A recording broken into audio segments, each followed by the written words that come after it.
It's a lot of steps to get up here, but they're not too bad, to be fair. And it is free, and you get a good view of the city from up here. So I reckon come and give it a go. So this here is the monument to the unknown soldier. It's cool. It's cool how that's a thing, you know, that people may be gone but not forgotten. And I think in, you know, in the British and Anzac memorials we've been to, that they have inscribed on each of their stones, known only to God. Yeah, I like that. Me too.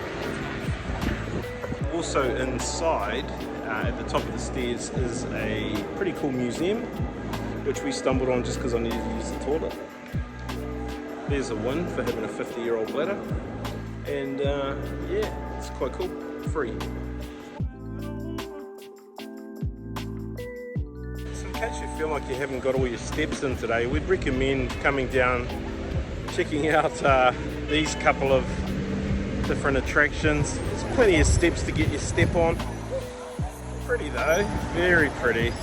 Now, we went inside the museum, did a bit of weaving down because the aircon was pumping and it was awesome.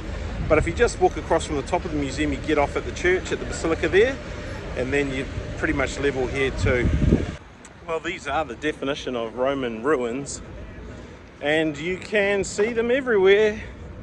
You can touch them, walk on them, rub your hand on them. It's pretty cool, really.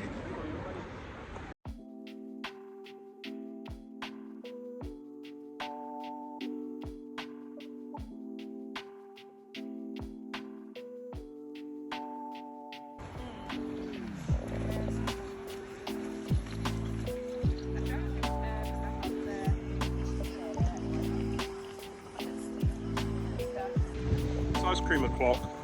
You can find gelato everywhere. One of the best things about traveling in Europe is gelato.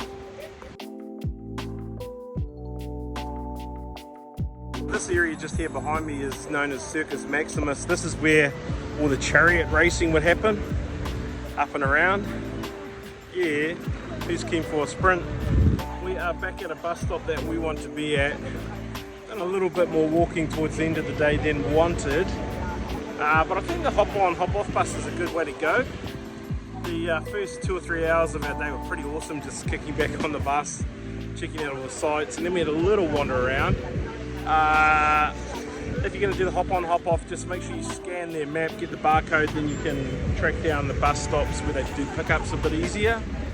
Yeah, you get there via Google Maps, but it's been an awesome afternoon just cruising around here in Rome.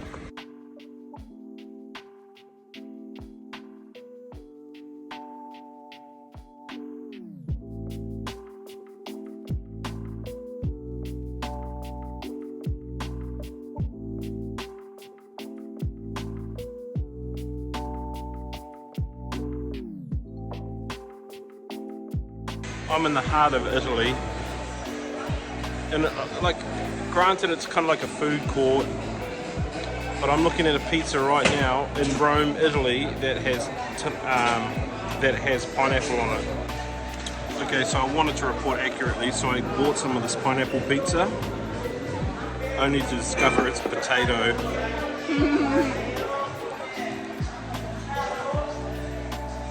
Who would put potato on a pizza? This is weird. So I'm on a bit of a mission this morning to try and get my bed tidied up a little bit. This area here, and I'm trying to grow this. This is part of my wild adventure road trip south, and we'll see how my communication works in an Italian barbershop. What do you think? You actually didn't do too bad a job, right? I'm quite happy with that. He also sold me a bottle of argan oil to help with my hair. Wish I'd have bought one of those in Morocco where they make argan oil. Might have been cheaper. On the road again. So a little spot of advice is leave with plenty of time if you're going to catch trains and buses and do public transport stuff, because they do have some delays from time to time. And if there's disruptions and stuff, it can make you late for bookings. So we're going to go and see how awesome best of Rome tours are, if you show up late, well, they let you go on the next tour. Actually, my hair looks quite good, doesn't it? Okay, so we are somewhere. Danielle, do you know where we are? I don't even know. We need to Google the Pantheon. So we're close to the Pantheon, and this is where we start well, we get our tickets to skip the line and head in from here. Okay, so we're not actually on a tour, we're just on a skip the line ticket, which let's hope that the line is wicked, so we feel like we've got some nice value for money on our spend. So you pay to skip the line and you get this line. How awesome is that? So there's a line over there for tickets, and then you just go in the other line to entry. For entry, so.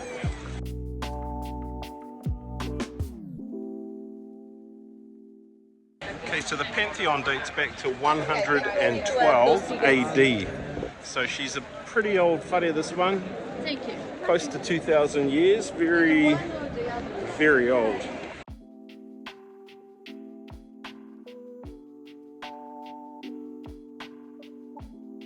Okay, this is pretty impressive. I think we paid €27 to skip the line, which I'm glad we did, because that line looks stink, and I don't like lines. But now that we're in here, it's pretty impressive.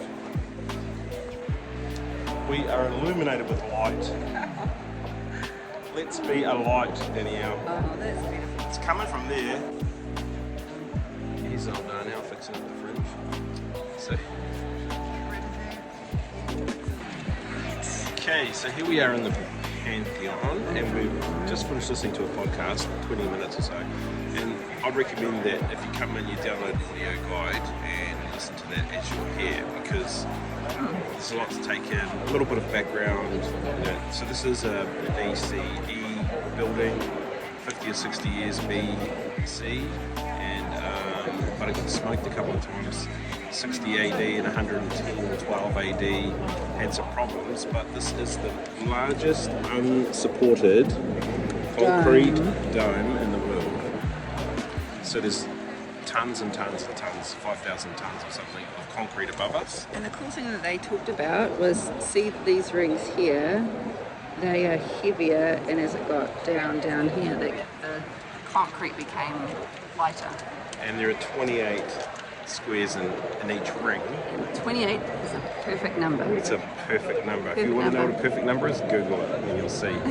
There were only 4 known perfect numbers at the time this was built, and so the Romans went with 28.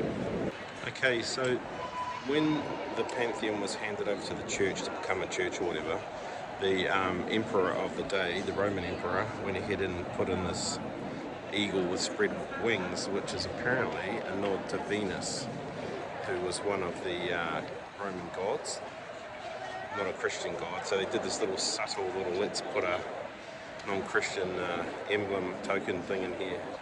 So another fun fact about the Pantheon, the dome, the hole in the dome was used to help make it like a timepiece, and so it helped them see what time it was, but also it let rain in, unfortunately. But they were onto it enough to put drainage in the centre area of it, so when it did rain, the water would just drain off and be gone. Come to Rome, the Pantheon is definitely worth coming to. You can go on a tour that costs heaps, but we paid like $27 for the two of us just to get a skip the line ticket, and that gave us like an hour in here just to look around, and an hour is a good enough time. It is amazing that this is like the original when the Romans first built it. There's been a few adjustments or alterations, I should say, but you know, this is really old and it's really impressive. It's beautiful. The oldest, most intact Roman building in the world. Just quickly, Danielle, what do you think? Is Rome busy at the moment? It's pretty busy, but I'm like, it's May. I'm thinking, once it gets to July, oh my gosh, it must be just horrendous here. It's pretty busy now. There's people everywhere. So we reckon come April, May, that would be a good time of the year to come. We're here in end of April, end of May. I reckon a month earlier might have been good. Plan, Danielle. What are we up to? It's time to eat. Like